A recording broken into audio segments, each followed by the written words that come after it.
Welcome to another episode of DD on the Spot. As always, I'm your host, Ryan Johnson. And before I get to our guests here today, I'd like to remind everyone that if you enjoy this content, to please give a like and subscribe down below. I'd greatly appreciate it. We have Regina Booker on the podcast. She's an IFBB pro coming to us all the way from Maryland. But most importantly, she's our current guest. Regina, thank you so much for being on the show. Thank you for having me. I'm excited. Absolutely. So why don't you tell us, first of all, what the weather's like in Maryland today? The weather is 70 degrees and actually sunny for the first time in like 8 days. So that's good. I mean, it's a little, cloudy here, so I won't want to depress anyone too much. But why don't you give us a little bit of a backstory first off on what really inspired and what really motivated you to get in shape and, adapt a healthy and fit lifestyle and how that transcended into bodybuilding? Well, I've been active my entire life. So when I was little, my dad got me into sports really quickly. At the age of 3, I started dancing. So I've been dancing for almost 23 years now. So I was a dancer. I was in gymnastics, so I learned to flip around. My dad had me in softball and basketball, and I was always the tom girl. So it was me and my dad because I have 3 other sisters. There was no boys in the family, so it's me and 3 other sisters. So I was always the tomboy. We would always do crazy stuff, go 4-wheeler riding, whatever. And once I got out of high school, it was kind of like, what do I do now? Like I can't really play sports anymore. I don't really want to go to college for gymnastics or anything like that. So it's kind of a funny story. It actually all started. I'm a New Year's resolutioner. So it actually all started in 2015, New Year's. Me and a friend made a bet that I could get in more shape than him. Needless to say, I won. Just saying that. I hope you won because I want to see what that guy looks like then. He went off into the military, so he's in the military now, but we made a bet that I could get in better shape than him. I got a gym membership, started working out, started seeing changes in my body, did some research, all the 9 yards with that. And then my dance team that I coach, because I coach a dance team, we went to the Arnold Sports Festival with our dance team. And that's really where I saw what bodybuilding was.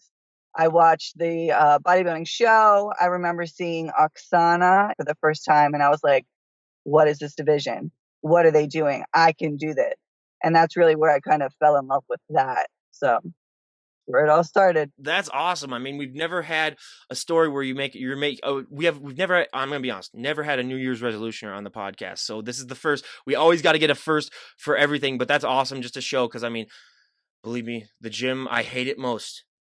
The first week in January. I mean, that's when I just do like home workouts. That's where I just do home workouts. I'm like, I'm not even gonna go. I'm not even gonna try to go to the gym. Just you gotta find something to do with yourself. But luckily, I mean, in Minnesota, it's gonna be cold enough where a lot of people aren't gonna really be going to the gym then anyway. Because if it's like negative 10 degrees, I mean, good luck going out for that. But I always like to say, I mean, if you were to walk into a gym with 100 people, there's 100 different ways as to how those people got into shape, whether it comes down to their diet, their nutrition, how many reps they do, what exercises they do. There are so many little things that add up to the overall package that people end up seeing. Was that a struggle for you when you were getting started, sort of figuring out what worked best for you? Because I always say, if you were to walk up to someone and say, what did you train for this body part? It looks amazing. What works best for them 99% of the time is not going to work as good for you. So everybody has those beginner gains. So I just went into the gym, and honestly, what I started doing, I actually went with my boyfriend, and he kind of showed me a little bit because I didn't even do weightlifting in high school. The only thing that I've ever done was like sit-ups, push-ups, and stuff with like cheerleading and whatnot. So I kind of just like YouTubed it and got on bodybuilding.com and just like looked at all these workouts, and my husband helped me a little bit. I went through phases though. I did strictly bodybuilding, and then like 6 months later I wanted to be a power lifter, and then 6 months later I was like, okay, powerlifting is killing my body. I want to, compete in a bikini competition. And then it just went from one stage to the next. So lifting heavy to really lifting heavy and just doing bench, deadlift, squatting, and then back to like the bodybuilding, really feeling my muscles working is how I went about it. Do you think that having that different background of, trying those different things has really helped you when it comes to, like muscle maturity, or when it comes to being able to lean down quicker, just knowing that you've had that background where you've tried different types of working out? Oh yeah, 100%. I feel like when I did the powerlifting part, that I actually it really helped me 100%.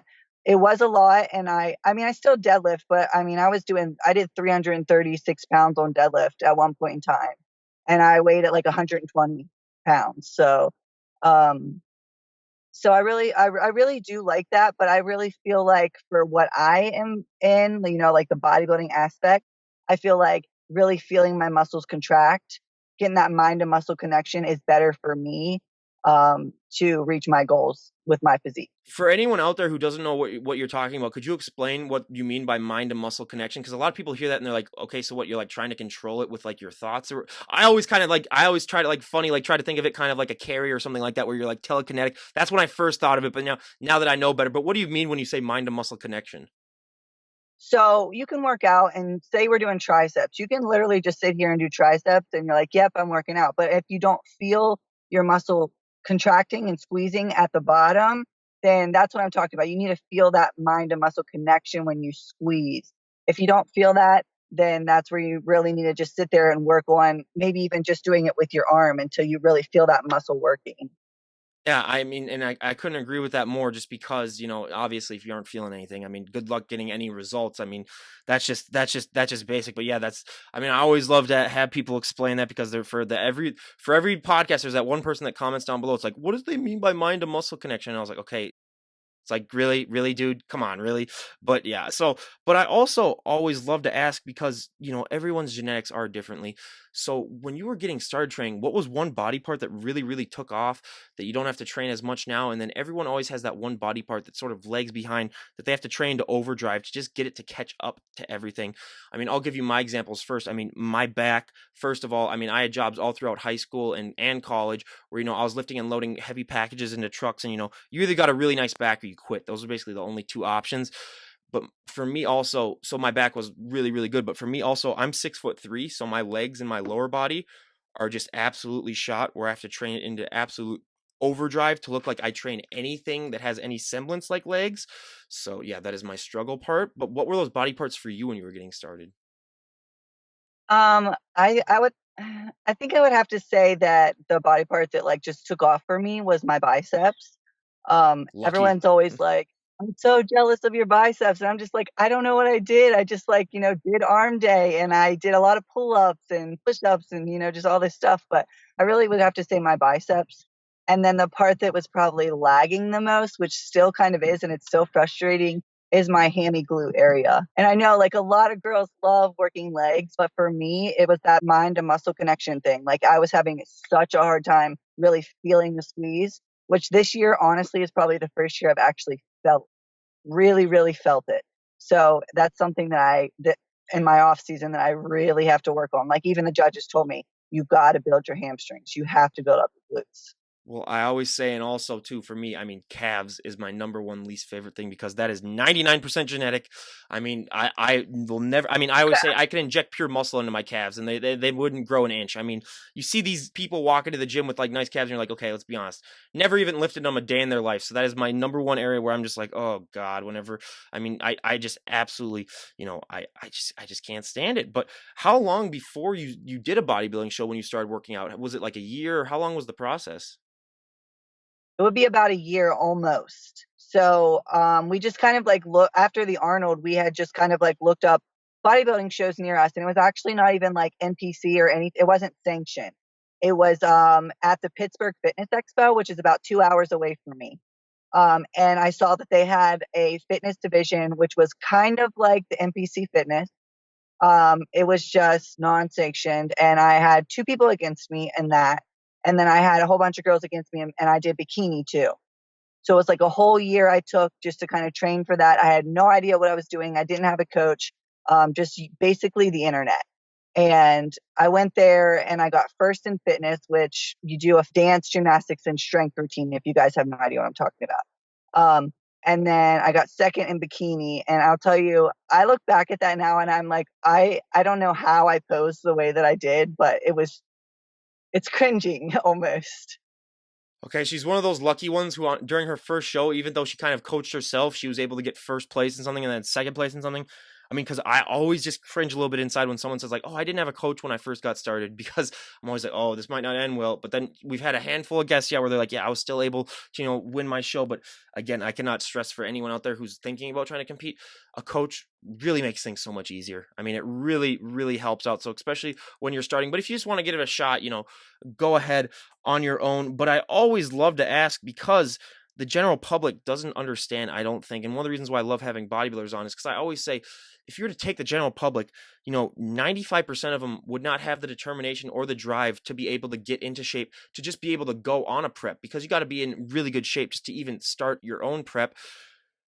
When you go on a prep, though, that is notching things up to an absolute extreme where, I mean, your workouts have to be, all perfect, and you have to get them all in. You have to have perfect nutrition. Your meals have to be planned and prepped.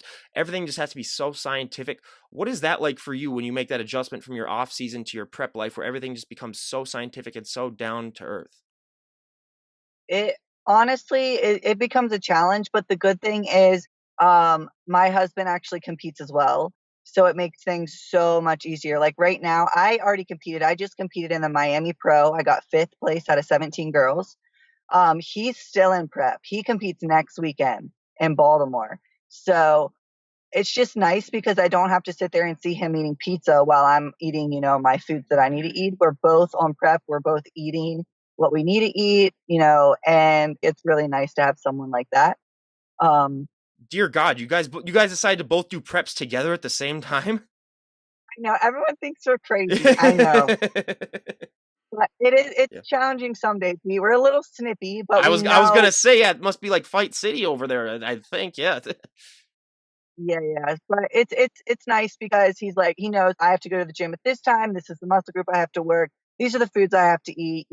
We can't go out, so it doesn't matter. He doesn't have to get mad because I can't go eat those foods.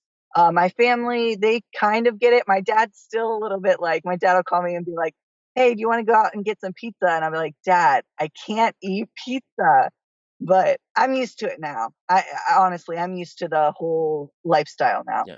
Well, and honestly, to all joking aside, like having a partner to do that with, I mean, I cannot stress to people probably how much that is a benefit because I mean, I did my journey all by myself, and if I had one person there to help me, it just makes things so much easier. So anyone too, I mean, it's so much easier to even just starting a weight loss. I mean, it's so much easier just to have that person there for the accountability to also help you with. So honestly, that probably ends up working better for you in the long run. But one of the myths and stereotypes that I love to bust on this podcast, and like I told you before we started recording this, I mean, it's gotten better the last 5 years due to Instagram, but there are still so many women that when they walk into the gym, they do, one curl, they do one push up or pull up. They think they're going to put on, 50 pounds of muscle overnight. And like I was telling you before, first ever trillionaire, I'd spend my entire life savings to, talk to them.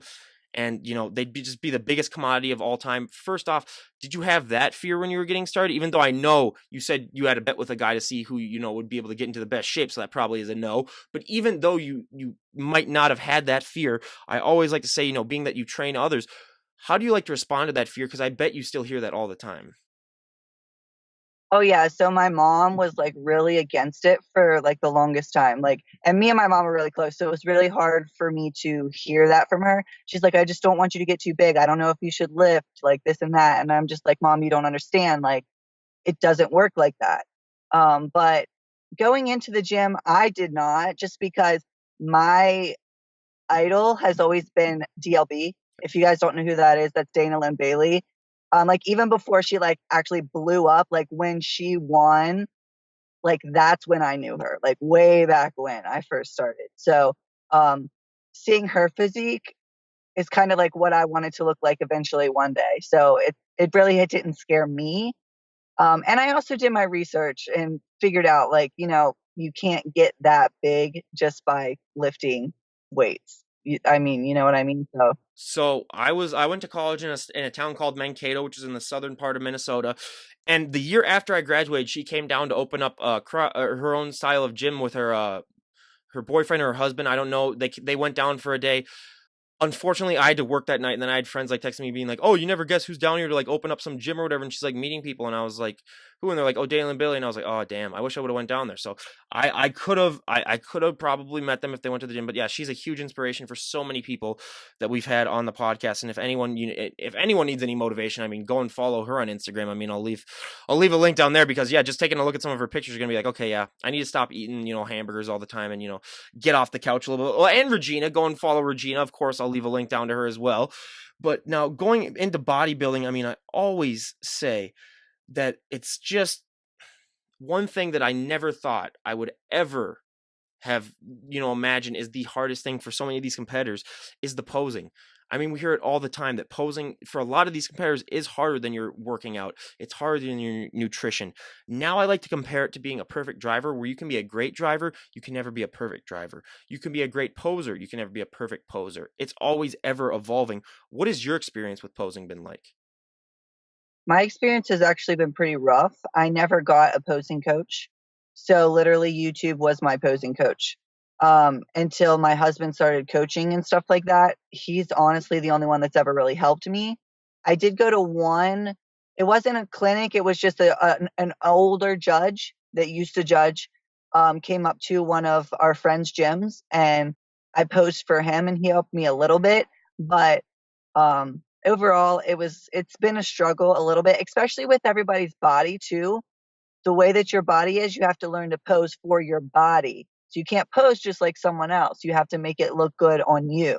So all in all, I pose all the time still to this day. Like I pose almost every day in my off season, just knowing like I have issues with this. And you can work so hard and get so much muscle and your physique looks amazing. But if you do not pose right, you pretty much just screw yourself. I mean, I say that all the time. You could be the most in shape person on the planet, and if you don't know how to pose, good luck even placing in some of these shows. But yeah, I mean, I couldn't agree with you more. And another thing that I was just shocked to learn is that most of these people, after a posing session, sometimes they're even more sore than they are after a workout. Usually, just because they don't realize that the flexing and the tensing of the muscles all the time for sometimes like 45 minutes to an hour. I mean, good luck not being sore. And we've heard, after shows, some people it's the most sore they've ever been in their lives just because you're up on stage and you're just giving it your all. But out of your poses that you do, what is your favorite one to do and what is your least favorite one to do? My least favorite one to do is probably just the front. I just, me personally, I just hate that pose. Just the basic figure pose. That's what we have to do. My favorite pose would probably have to be, I put my hands on my hips and then I flare out my lats and my shoulders. It makes my shoulders look bigger. So once again, it's all an illusion. You got to do what works for you. So, um, it's kind of like a superwoman pose. So that's the one I like the most. That's awesome. Well, I always say for me, the back pose would be my favorite, just because that's the one pose where you can kind of let your face down a little bit. You don't have to be smiling. You can just breathe a little bit and be like, okay, I got it. I get this out of the way.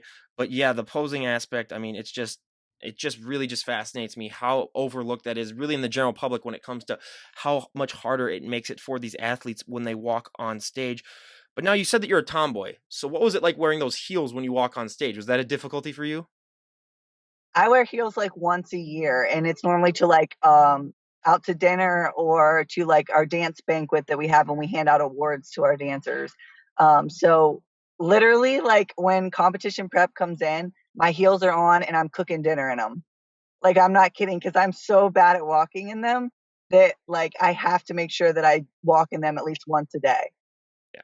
No, we've heard that all the time. And I gotta say, the one question that I regret asking the most ever on this podcast is that I had a girl from the South on, and I asked her if she had, if the walking in the high heels was a struggle, and she said, "Child, please, I've been walking in heels since I was born." So I learned, never to ask Southern girls, because basically, yeah, I mean, I don't care if they're the most tomboy of all, they still wear high heels apparently, because that's what the one told me. But yeah, I always find that interesting too, and I always said, if you wanted to break the internet, have the guy bodybuilders wear high heels and walk up on stage. I mean, that would be some of the funniest stuff. Or yeah, even try, yeah, just for laughs, try to have your husband wear those high heels and then do his posing routine. That would be a sight for sore eyes. But yeah, that would be, yeah. I mean, I always say just another check mark on the difficulties that they have, especially the female bodybuilders have to go through. But I found it interesting that you teach dance and you still teach dance and you had that background as a dancer. When you put on all this muscle, has that limited your abilities as a dancer or has it made them better? Both. So flexibility wise, it's made it a bit of a struggle, especially my shoulders. Like when I go to flip, like do back handsprings, I've had to actually re-stretch my shoulders because they would only go like to here when really I need them behind my ears. And for my jumping wise, 100% has helped. 100%. So like when I cut down, I'm not as heavy, so it makes everything easier.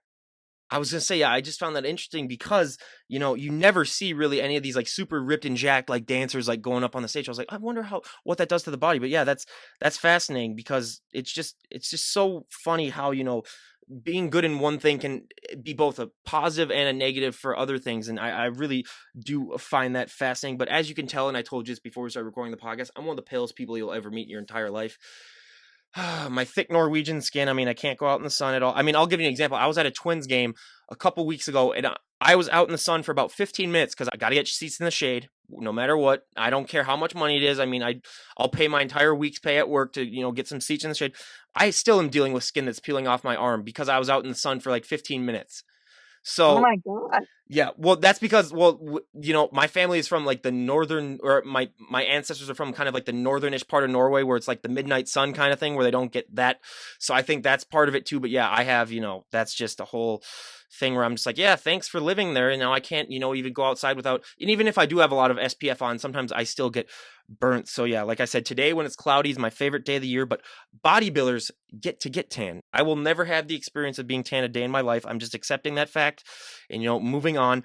What is that feeling and experience like for you when you get that tan on? Because we hear so many stories about how people, you see muscles that you never even knew that you had. Everything really seems to pop out. What is that like for you? It's always kind of like a confident booster a little bit. Um, you know, I'm pretty white too, so I can imagine you, but when I put a tan on and I start to see like I'm like the night before the show and I start to see everything, that's when it gets really exciting. And it's like, okay, I worked hard for this. It's starting to show off. The tan is helping. But you want to make sure that you don't get too dark. That's an issue that I've seen before. Some people get too dark and then it kind of just makes them look blurry. Yeah. Oh, yeah. So, Totally. And I was just gonna say, if anyone wants to really know how white I am, look at this side of my face with the sun. It's not even sunlight; it's like cloud light, and I'm basically like a vampire from Twilight, except not sexy at all. Like that's just basically what. That's just basically how pale I am. But yeah, going back to the tanning, I mean, I always say, out of the positives that it makes you, I mean, for your appearance and just for motivation, you also basically have to become a statue. You can't sit on anything. You can't, stand against anything. Some people bring their own bed sheets. I mean, because it's going to go everywhere. So that's another thing that you're just adding on to the checklist of what these people have to go through. I mean, I honestly need to just make a clipboard and just write down, like the 20 things that competitors have to do that the general public doesn't understand. And that's, for sure one of them. But a question I always love to ask all of the guests that I have on, whether they be my bands or my bodybuilders or any other guests that I have for my bands, I always like to ask, what is that experience like when you get to go on stage and perform in front of hundreds to thousands of people? That also applies to the bodybuilders that I have on the show. What is that feeling like for you when you get to step on stage and show off all of that hard work that you've worked months upon months for? for me, it's actually very exciting. I'm a performer. If anybody that knows me knows that, like, once I step on the stage, I literally become whoever I am. So, like, this year, I'm Michael Jackson Thriller.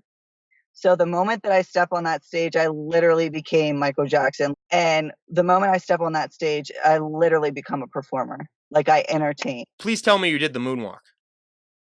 Oh, of Okay, course. I was like, if she's gonna be a real Michael Jack, I mean, she's got to do the moonwalk. But yeah, that's awesome. And I was gonna say, being a dancer background too, I was like, okay, if she doesn't do the moonwalk, I'm gonna shut this podcast off right now, basically. So but no, I mean, and that's awesome. And out of the personas that you have taken on, has the Michael Jackson one been your favorite, or do you have another favorite? Well, I'm known to be like the robot girl because my mom taught me how to robot. And so, like, my solos have always been like robotic, futuristic, stuff like that. But doing something different, I still kind of have a little bit of moves in there that are kind of robotic, but doing something different. I was a little scared at first because my robot dances always score good. But knowing that I came up and when I turned around and started doing my little head thing, the crowd erupted. I was like, okay, we're ready to go. Like, this is what they want to see. You should have done a robotic moonwalk. We still got time. I was gonna You say, still everyone got out there, don't take that idea. I just planted that idea. No, I'm copywriting that, so that's only for her to use, everyone. But yeah, if you do that, you are definitely filming that and putting it on Instagram, because a robotic moonwalk, that would be like the coolest thing ever. But yeah, as soon as she said the robot, I mean, that was my go-to dance move in middle school and high school. Just because I am not talented in anything. Like I said, I'm too tall and I'm too lengthy to really be like a great dancer. But yeah, I always just find that fascinating what that's like on stage. And does time really seem to speed up when you're on stage, or does it seem to slow down for you? um, probably both. When I'm having fun, it seems to go super quick and super fast, but when I'm concentrating on, like, some of the skills that I have that I just learned that are new, I feel like in that skill forever. But overall, like, I love performing. Like, when I get off stage, I'm like, "Can I do it again? Can I go back on stage again? I wanna do it again." Well, and I say that just adds even more because you guys train for months upon months, and sometimes you're only on the stage for a couple minutes. And it's just, I mean, just to be able to say to yourself when you're going through these hard days of cardio and whatever, this is all going to be worth it for the 2 minutes that I'm on stage or the minute that I'm on stage. I mean, again, you're just like, the drive and the determination that these people have is just so remarkable. But I always love to ask too, what was that like when you won your pro card? Because for so many people out there that are listening, I mean, your pro card when you're a bodybuilder, I mean, for so many people, that is the highlight of their career, just because that is the affirmation that, all of the hard work that they've put in has gotten recognized, and now they can compete in the pro shows. There's just so many more benefits. What was that like when they called your name and said, Regina Booker, you've won your pro card? What was that like? It was almost like, I was almost like, "Wait, what?"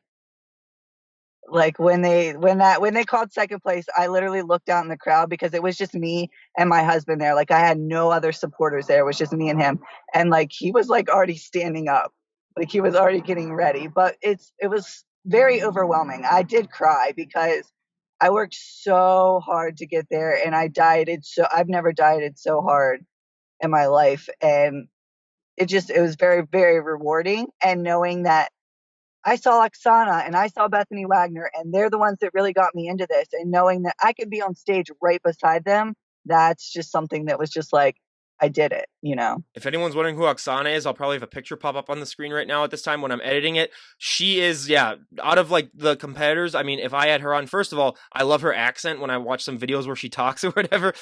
Like just having her on for a podcast just to listen to her talk, I'd be like, okay, you're just going to talk the entire time, and I'm just going to listen just so I can hear that accent. But she is unbelievable. Did she retire? I heard from competing. She did retire, Yeah, but she's still so yeah. motivating because she still practices every single day. If you go on her Instagram stories, you'll see that she's practicing every single day just for guest performances. And I'll tell you one thing, if you get the chance to talk to her, pick her brain because she is very, very, very talented. And I mean, she's helped me out. She gave me some feedback on one of my routines, and I was like, oh my God, you're 100% right. I didn't even see that. So I always gotta say, I sent her an email, I think a couple months ago. So Oksana, if you happen to see this, more than happy to have you on. But yeah, I honestly, if I was her too, if I'd won it that many years in a row, I'd be like, okay, I've conquered, I've done all that I need to do. Time to just yeah, like just get ready for guest poses. But yeah, she's a huge inspiration for so many people and for me too. I mean, just looking at her, I'm like, what excuse do I have to not go to the gym now? Just looking at what she's able to accomplish. But now we go to one of the fun questions. What is your go-to post-show meal? my go-to post-show meal. Every single time, it's been pizza and chocolate chip cookies. Yes. And when I do it, I take the chocolate chip cookies and I put them in the microwave so that they're, like, nice and gooey too. Oh, yeah, I could, Yeah. that just way to go. You're making my mouth water right now. No, I can't just stop thinking about that. I always said if I competed, I would just rent out a Five Guys for a night. I'd walk in there. Here's $1,000. Feed me until I either die, throw up, or just pass out. But either way, I'm getting my $1,000 or I'm getting my money's worth. But that also sort of leads us into my favorite question to ask because it is not talked about at all, or if it's talked about any bit, I mean, it's not talked about enough on Instagram, is that a lot of people don't realize that look that you guys put on stage, that is not a sustainable look. I mean, I think it's in part to a lot of people, they see these weight loss shows or, they see these transformation stories, and these people lose a tremendous amount of weight and they're able to keep it off sometimes. And people think that same thing might apply to bodybuilding too, or when you guys get really lean for a show, they might just be like, oh, if these weight loss people can keep off the weight, then these bodybuilders, with the amount of hard work and dedication that they put into it, they must be able to, look that way 24/7. That is so far from the truth. And granted, there are people that try to do that, but I mean, their careers are going to be limited just because your body is not meant to be at that lean of a stage for, it's not really ever meant to be that lean, but, if you do it properly, it can still be, a healthy ish way to do it.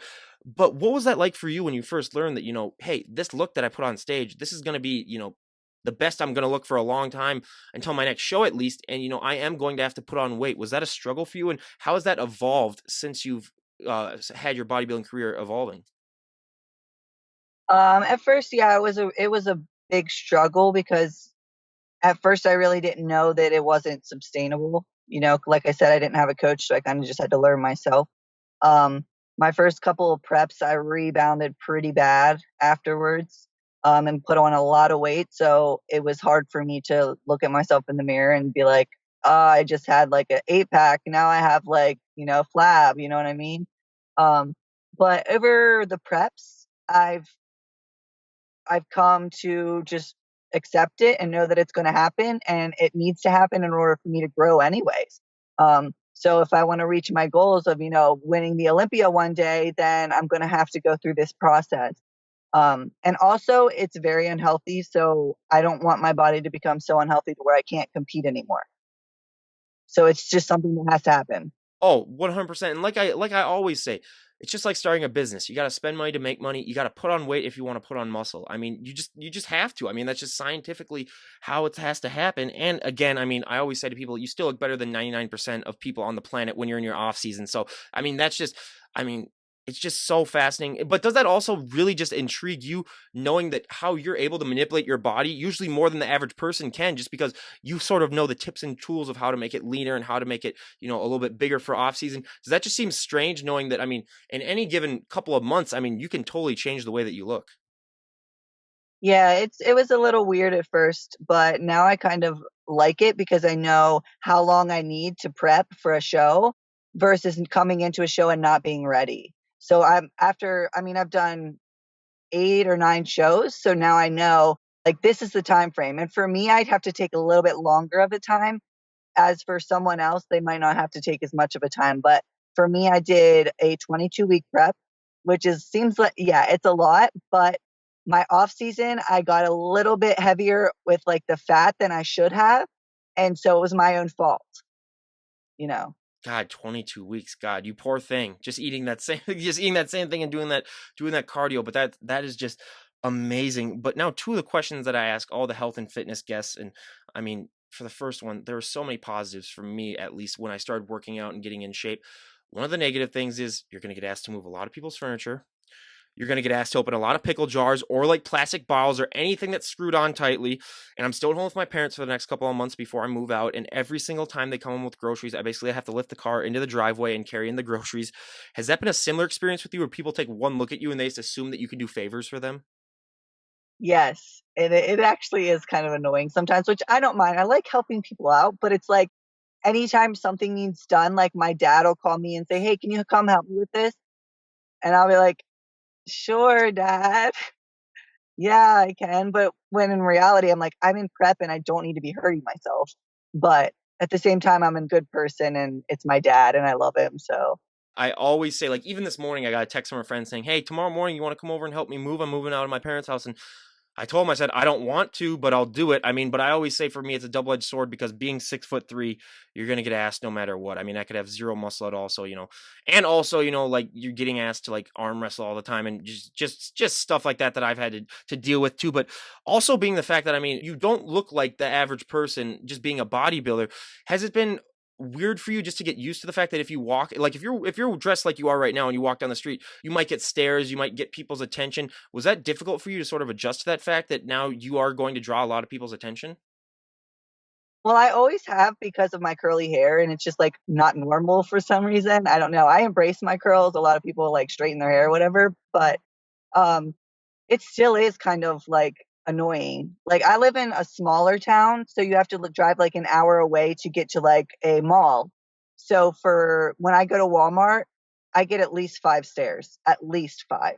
Because where I live, it's mostly like farm area. Yeah. So we have 2 gyms here in the whole county. So Wow. I get stares. I get stares a lot. Yes. Yeah, I always gotta say, yeah, that was I mean, I put on a little bit of weight since I started, having a 40-hour week job and doing this podcast, but I still, get a lot of workouts in. So but yeah, I still sometimes even get that and I'm just like, okay, yeah, this is just really, really weird. But my favorite question to ask and my audience favorite question, because it's a multi-million dollar idea. When it comes to clothes for fit women, I mean, I always say fit guys have their own problems, fit women have their own problems too. I always say, if you have big, broad shoulders, dresses aren't your best friend. Jeans are another thing that we hear of all the time, where I mean, if you have a big lower body and a small waist, good luck with jeans.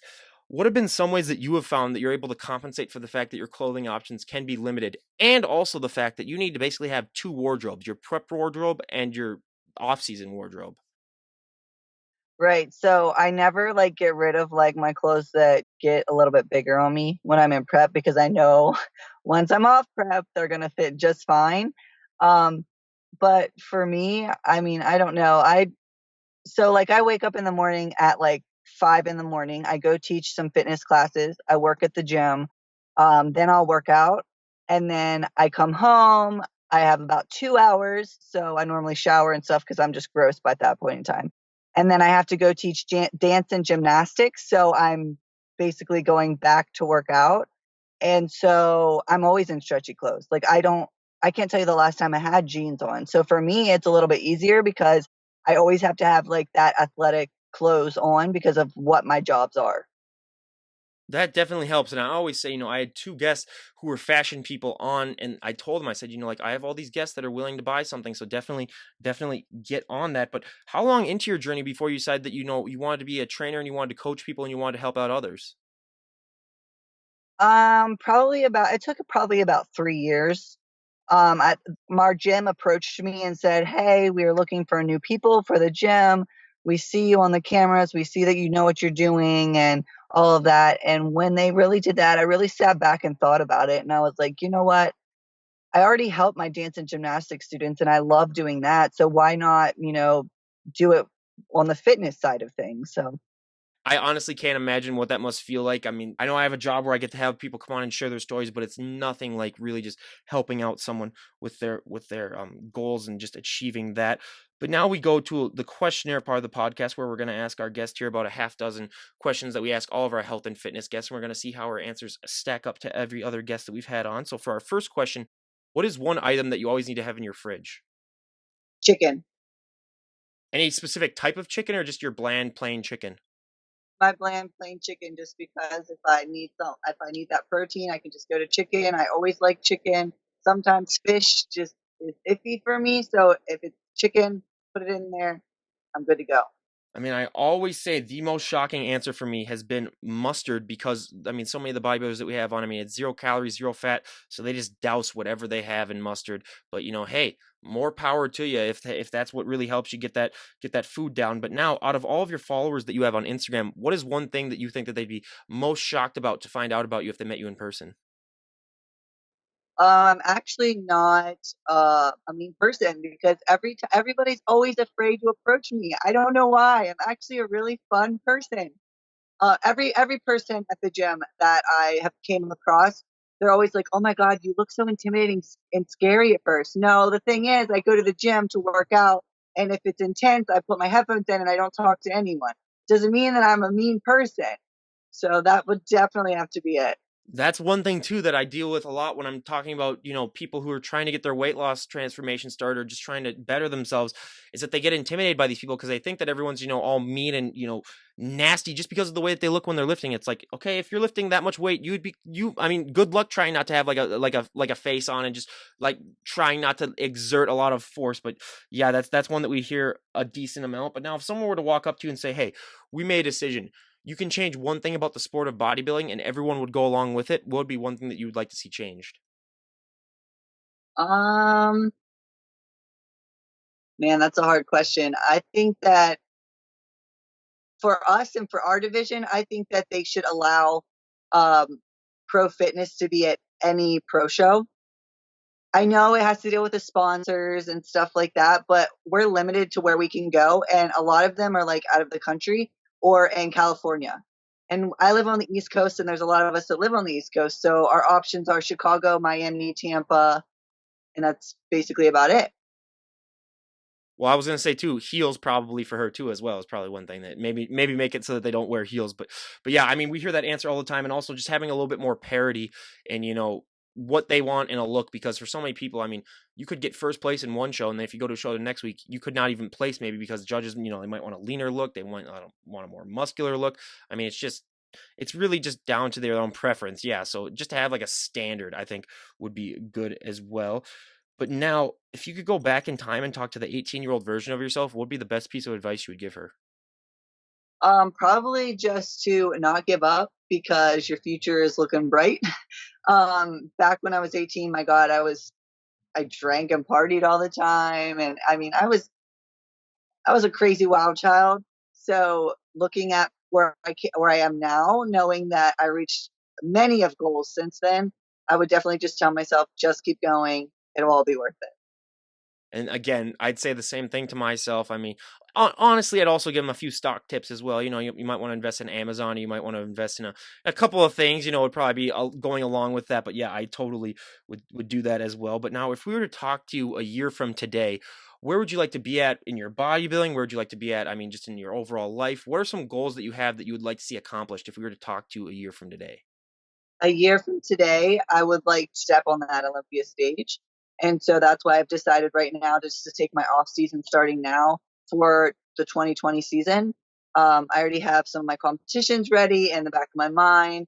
And I got to build the muscle for it. So I have to take the time off.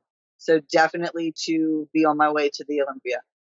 That's awesome. And honestly, we wish you nothing but the best in that endeavor. And now, is there anyone that you would like to give a shout out to?